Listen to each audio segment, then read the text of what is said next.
खबर शामिल करते हैं फैसलाबाद मिलेज रोड नूरपुर के इलाका में फ्री आई कैंप का इनकाद, जहां मरीजों का मुफ्त चेकअप किया गया। मजीद तफसील जानते हैं इस रिपोर्ट में।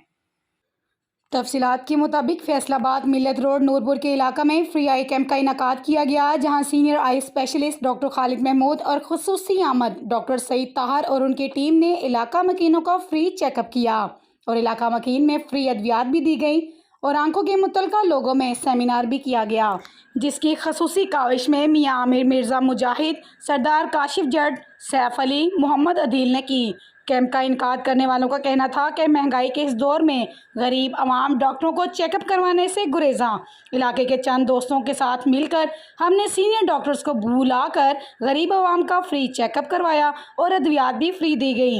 इंशाल्लाह आइंदा भी ऐसे काम करवाते रहेंगे। एक बार फिर आपको अपडेट करते चलें, फैसलाबाद मिलत रोड नूरपुर के इलाका में फ्री आई कैंप का इनकाद किया गया, जहाँ senior eye specialist doctor Khalid Mahmood और खसूसी अहमद डॉक्टर सईद ताहर और उनकी टीम ने इलाका मकीनों का फ्री चेकअप किया और अद्वियात भी फ्री दी गई।